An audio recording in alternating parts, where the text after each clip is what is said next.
Wow guys, inyanya ibihumbi bitatu numiwe. Iyi famu nini cyane. Nukuvuga ngo najya gusarura zapakira amafuso. Nimurebe hano hasi guys. Uzi ko ushaka kuryama? Waryama guys. Nimurebe ukuntu umeze. Nukuvuga ngo uyu mutipe noneho yakoze ibintu bidasanzwe. Yahinze inyanya nyinshi ari kuzitaho neza. Namusuye mu minsi ya mbere atera. Ntabwo nzi ko bizamera gutya. Ahangaha tugiye kwigira isomo rikomeye guys. Tugiye kwigira isomo rikomeye. Kuko ngo target nuko agaburira isoko rya Huye, akajya agabura Muhanga, akagaburira Kigali. Aya mafaranga nayo wayakorera, aya mafaranga yakorera guys. Nuko ngo hano ni nka igice cya hegitari yateye. Nuko ngo kandi ikindi cya kabiri, imitatera ni uburyo abivanga, ni ibintu bishimishe cyane. Reka tuganira tubwire ukuntu bimeze, adutera amatsiko, atwigishe, tumwigiro byinshi guys. Ndabakunda mukore subscribe, ariko reka ndeke gutinda. Agronome Ferdinand niwe ngiye kubereka. Ferdinand makuru meza cyane, iminsi myinshi cyane ndi kwibona. Ferdinand, ibintu iki gitekerezo kigize ute? Bwa mbere nababwiye ko buriya nari ndi mu nzira. Ubu ngubu ndi mu rugendo noneho. Ruganisha hehe? Ku 2020. 2020? 2020. Byagama. Ko ari umushinga munini cyane. Ngewe ikintu cyatumye cyamotivye. Nukuvuga ngo hari haruguru nanahinze 220. Yego. Inzira zose naciyemo. N'imbogamizi nahuye nazo. Kuko nagiye mbibagaragariza. Byose narabimenye, inzira narazimenye. Nukuvuga ngo 3000 mbifitiye ubushobozi. 3000 bifitiye ubushobozi. Ndi gusarura hari haruguru, haza ngashoramo hano. Nukuvuga ngo ayisarura ruguru niyo uri gushora? Ntabwo ari yose. Ubwo icyo gihe naba ndi mu gihombo. Nukuvuga ngo ngomba no kubaho, ngomba no kugira n'ibindi nkora. Ariko ubu ntabwo bafite kwa ko mfite aho ndi gukura njyana hehe hano. Ahangaha rero nzavana ahangaha 3000 njya ku 2020. Ntabwo ubu ufite iyo ugiye gutangira nk'ibyo 3000 cyangwa se ibyo 2020? Nukuvuga ngo muri 220 haranyigishije. Urabona ko none wasasiye ahantu. Yego. Urabona ko inyanya zimeze neza. Ngiye kutanzishingirira. Nukuvuga ngo rero 220 bimpa ubushobozi bwo kuba n'ibihumbi 5 hano none kubishobora. Yego. Nuko nabanje gushyiramo ikikango, ariko inzira narayibonye. Hari abantu baba badukurikiye baba bakeneye kumva gutinyuka, ariko bagatinyukira ku babikoze. Urabizi ko harimo abantu bavuga ati reka uri abanze nagwa mu ruzi ye sindujyamo, narusimbuka naye ndahanyura. Ndashaka kubabwire nk'imbogamizi wahuye ruguru kugira ngo noneho bazigireho, nibarangiza batangire nabo bakore ibi bintu. Kuri Mr Tech Rwanda nawe babwiye intego yanjye ni ukugira ngo tubone ubuhinzi mu Rwanda buzamuka. Nahere kunyanya nzijyamo cyane, zajya no kubindi. Niko kanashakaga utuganirize imbogamizi. Imbogamizi ntago zabuze. Yego. Ya mbere nahuye nayo. Yego. Ni ikirere. Uti gute? Mu buryo bubiri. Hari imvura yigeze kukubita inyanya. Zari zigiye gusha pe. Icyo gihe sinari narasasiye nkuko. Ahangaha murabona ko ari matera. Yego. Icyo gihe ntago narasasiye, ngira ikibazo cyuko inyanya zanjye zari zigiye kurwara iki? Miridiyo. Icyo bita miridiyo. Ni indwara ituruka ku duhumyo, ariko kenshi na kenshi iterwa n'iki? N'imvura. Hazamo ikintu cya mbere cyo gusasira. Yego. Icya kabiri, nahuye n'ikirere giturutse ku zuba. Izuba rihise namwe mwarabibonye. Nakoreshaga amazi y'iki? Ya robine. Mvoma hehe? Mvoma kure. Ngira gute? Nyagura. Ngaho tekereza kuzavoma tuvomesha umutwe, twikorera tujyana ku ifamu. Inyanya 220 kugeza zeze. Waravunitse. Ubwo urumva ni imbogamizi. Iyo si ya kabiri iturutse ku kirere. Yego. Imbogamizi ya gatatu nuko nigeze kuba ndahari. Imiti yanjye iterwa gute? Iterwa nabi. Yego. Inyanya ziragize gute? Zirababuka. Amahirwe nagize nuko zababutse ku mitwe, ariko zareze. Ubwo ikindi cyo kuba uri kuri famu yawe. Bya bindi nyambabwira ngo ifamu ikurikiranwa umunsi ku wundi. Yego. Ndashaka ubwo rero ibyo byose maze kubikusanya, niyo mpamvu namanutse hehe? Niyo mpamvu namanutse hano mu kabande. Ikintu cya mbere murareba hariya hirya. Yego. Urabona ko amazi ari hafi. Kuvoma hano urabona ko ndashaka gushyiramo system ya pumping. Ubu twakoreshaga rozwari bisanzwe, ariko ntago bikuraho iki? Ntago bikuraho ko tuvomerera na rozwari yego mu gihe izuba ryavuye. Mm, Icya kabiri, mm, isaso urabona ko negereye imirima y'imiceri, reba Yego. ukuntu hameze, yego ni matera. Mm, Icya gatatu, mm, ubutaka bw'aha ngaha mhm, nta ndwara nyinshi bufite, nta n'udukoko. Hari haruguru nahuye n'udukoko twinshi. Mhm. Kubera iki? Hari hazitiwe n'ibishyimbo n'ibigori. Ibishyimbo ni ukuvuga ngo nateraga umuti, mhm, bwacya mu gitondo, mhm, bwacya mu gitondo mhm. hasanga udukoko twagarutse. Ariko aha ngaha murabona, dore Ntatwo rigeze mbona. nta twigeze dutuma. None se umuntu udukurikiye Mhm. ushaka nko guhinga imusozi Umusozi. hari ibishyimbo, Mhm. ubwo arakora iki? Ubwo rero uhangana nayo n'imiti iremereye Mm, yo kwica udukoko. Ubwo urumva n'indi cost izamuka, azahomba. ntabwo yapfa guhomba. Mm. Ariko ubwo urumva igiciro kizajya hejuru. Bivuga ngo ugomba kuba strategique cyangwa se kumenya ubwenge Eh, bwo guhinga ahantu hitaruye hatari itaruye udukoko kandi haguha amazi hafi Mm. na ya saso yacu. Turi mu kwezi kwa mbere, Mhm. inyanya zatangiye kuzana ibitumbwe. Kuki nyine bashaka kubwira abantu abakunzi ba Mr Tech Rwanda bamenya ko ibanga ririmo, kuko nigeze numva ngo habamo ibanga ry'ibihe, kugira ngo ibihe ngo weze zitari ku isoko, weze ngo abandi batazifite. Ako kantu nako niko nashaka tuganirize. Bya bindi twita konteresezo. Ni ukuvuga ngo aha ngaha mba nabaze, yego izi nyanya murabona ko zifite ibitumbwe. Mu kwezi kumwe ziraba zigeze gute?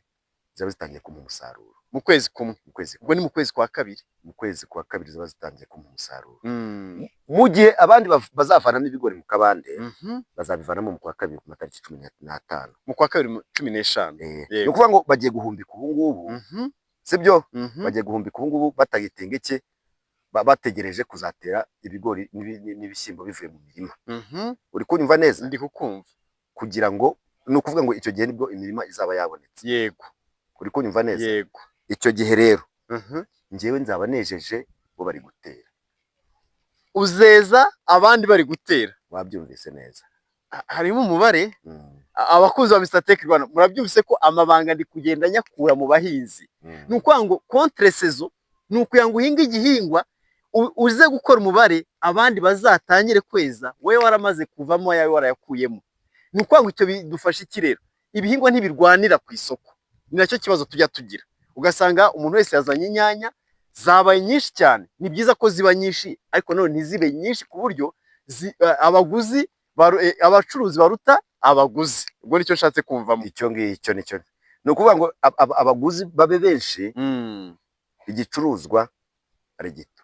Ari gito. Icyo gihe iki urunguka wowe. Intuza irazamuka, igiciro kitakizamuka. Aha ngaha ndashaka kubaza Ferina, iyi business yo guhinga inyanya ni business twabwira urubyiruko, kubera ko impamvu urubyiruko rujya rugira ikibazo cy'amafaranga, amikoro n'abandi bantu, ariko ndi kubavugira yo kugura umurima. Nanjye ndimo singira umurima undi nagahinze.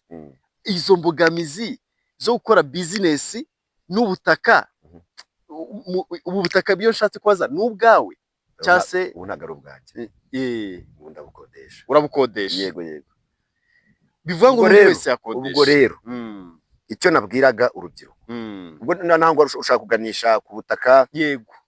Muri iki gihugu ntabwo twese dufite ubutaka. Hari n'abafite butoya, hari n'abafite bunini, hari n'ababuraza, hari ibisigara bya leta, hari utubande, hari buri hantu. Yego. Rwose icyo ngicyo ni imbogamizi ya mbere, niveho. Gutira umuntu metero 20 ku 10. Yego. Ntabwo yabukwiba. Ari 20. Yego. Ari 2. Niyo wahera kuri ari 2. Ni ukuvuga ngo umusaruro waboneka kandi bitavunanye. Yego. Ubutaka wagenda ugakodesha. Yemwe buriya n'urubyiruko rufite amahirwe. Mujye mukegera abagronome, mukegera basosho b'utugari. Dore ubutaka hariya hose burahari. Ntabwo babima pe. Nuko ushaka kujya ku murenge cyangwa ku kagari bakaguha mu bisigara bya leta, ukihingira ugahinga pe. Guys, mwabyumvise ko amahirwe ahari. Niyo mpamvu Mr Tech Rwanda yiyemeje gushaka amakuru yose ngo dukore ubuhinzi. Ibi ni ibintu biba bishimishije. Iyo tubona umunyarwanda yatangiye yarahereye ku nyanya nkeya akajya ku nyanya nyinshi, akigira ku masomo y'izambere. Ubwo icyo nigiramo jyewe ni ukudacika intege. ni ukudacika intege. Ntiducike intege guys. Nukora umushinga w'inyanya, ibyo nshatse kubivuga ndabihuza no gucukura zahabu. Ntabwo umuntu ucukuye zahabu agera kuri metero 5 ngo avuge ngo ndayibuze. Iyo bambwiye ngo zahabu irahari, agera muri metero 20 paka agezeho ashaka zahabu. Iyo ayibuze acukura hirya, iyo ayibonye amafaranga yashyira ku ikofi guys. Niyo mpamvu rero natwe ntiducike intege. Ntiducike intege ngo byanze. Iyo byanze niho wigira. Utsinzwe urugamba arutegura bwa kabiri akarutegura neza. Agronome Ferina, ugereranije nka hano mu biti 3,000 isoko rya Huye rizagura izi nyanya zose. Oya reka urakoze cyane. Ubu natangiye gusarura hariya ruguru. Yego. Ni ukuvuga ngo n'isoko rya Rango nkagezayo nkahuriraho n'abandi, nkahuriraho n'abafite ubundi bwoko, izanjye zigurwa mbere. Yego. Ndi umuhamya wako. Kakaba ari agatonya. Yego. Ni ukuvuga ngo n'izi ngizi izi ngizi isoko rya Rango ryonyine zigiyemo nasaruye rimwe, wenda ntahure n'abandi ku isoko, izi ntago zarara. Ni ukuvuga ngo rero isoko rya Huye njyewe ndagatonyanga. Uragatonyanga. Aha, noneho rero iyo nshaka kuvuga ntago zishingiriye. Iza ruguru zari zishingiriye, uzashingirira bimeze bite? Nababwiye cya kintu cyuko nagiye nigira ku bintu byinshi. Izi nyanya nzazishingirira, ariko ntegereje ko ziriya zigira, urumva imihembezo cyangwa se umushingiriro cyangwa se ibiti nakoresheje nabiguze amafaranga menshi. Ni ukuvuga ngo ntegereje ko ziriya zimpa akanya gato cyane, noneho nkahita nza hehe nkahita nshingiririza, igiciro kigabanuka. Nababwiye ko iza ruguru zanyigishije. Ni ukuvuga ngo none agace kazasigara nzabone kugira gute kugura. Uko izi ngizi zatewe mbere zo urabibona ko byihutirwa kuzishingirira. Ngiye gufanamo ibiti hariya ruguru zishingirire, noneho ziriya zo zikiri ntoya zitarageza igihe cyo gushingirirwa, nzaba arizo ngurira imishingiriro. Inyungu urayizeye? Inyungu ndayizeye. Uhombye byagenda bite? Wavuze ngo ubucukuzi bwa zahabu. Yego. Hari igihe rimwe na rimwe twibeshya ko ngo ibintu bihora ari byiza. Yego. Bura nta upfusha atagize gute atabyaye. Yego. Sinizeye guhomba kuko ubu ngubu giye namaze kugera mu rwunguko, kuko y'ibitumbwe byamaze kuzaho biriho ya minsi 30 gena narayirenze. Aho ngaho imikizere narakigize. Ariko mbo tuvuge ko ni haje nibiza, hashobora kuza amahindu, hashobora kuza indwara, hashobora kuza n'inzige, hashobora kuza ikiza. Icyo gihe ntabwo ucika intege. Ntabwo ucika intege, urakomeza ugakora hadi kugeza ubonye umusaruro. Hari ikintu kimwe baba bene wacu b'uruhu rwera njya mbakundira nako mbigiraho kenshi na kenshi. Buriya bafite ukuntu bashora amafaranga menshi mu kwiga ikintu, mu bushakashatsi. Natwe rero tukagira ubwoba. Ahangaho ugenda amaze kwiga ntabwo bafite ahangaha rwose, mwabibonye ntabwo bafite ahangaha uko zimeze uko ndabona zisa ntabwo. Ubu ngiye guhangana n'ino mvura, iyi mvura yikoza hasi nanjye nikozaho ibiti. Ntabwo bafite, ariko ntabwo. Yes guys, ibyangenzaga n'ibyo ngibyo kuri Mr Tech Rwanda. Nababwiye ko nzajya ngera ahantu hose. Inyanya 3,000 ntabwo nari kureka kujya kuzisura ngo mbereke ko yahinze izambere. Guys, reka mubwira akantu, ntabwo umuntu aza guhinga izi nyanya atabonye ruguru ko byari bimeze muzo yabanjirijeho. Niyo mpamvu rero mbabwira ngo tujye twiga, ntiducike intege, turebe idufitiye umumaro. Guys, nureba Mr Tech Rwanda izakubura ubwonko bwawe, ushyiremo ibizima, reka kwica ubwonko bwawe scrolling. Niyo ntego yanjye. Agronome Ferina, nanjye kuri Mr Tech Rwanda, yego, abakunzi bayo nababwiye ko kubyikoranabuhanga mbiziho. Nanjye hari umusanzu ushaka kuguha wo kukwigisha icyo twita ubwenge bukorano bita artificial intelligence. Wari wacyumva icyo kintu? Icyo naracyumvise, ariko ndumva ngomba no kugikurikirana kugira ngo ubuhinzi bwanjye buzamuke. Nkwemereye umusanzu wo kukwigisha artificial intelligence. Urakoze cyane. Ukajya umenya uganira n'impuguke zidahari, niko nabyita, zidahari, ubwenge bukorano. Ubona umusanzu nkwemereye nanjye. Urakoze cyane. guys, ndabashimiye cyane, ndabasaba gukora subscribe, mugakora like na share. Niba ikiganiro wagikunze andika ngo ndakwemera. Ikindi cya kabiri, mbwira ngo nanjye nzatangira, kuko impamvu ndashaka ko tuba benshi dukora ubuhinzi bwa kinyamwuga, tukava mu buhinzi twitaga ngo bw'abasokuruza bacu. Nta kidasanzwe, icyo tubura ni ukwiga, utize ntumenya. Ndabakunda rero, mukore like na share, tubaze kugira 10,000 guys, tugira 100,000 nk'izindi channel nizikora ibitari bizima zigira 1000 byinshi. Reka izi channel zikora ibidufitiye umumaro nabyo nazo zizamuke, twige cyane. Mukande like, share, musharinge n'abantu bose. Ndabakunda, stay tuned.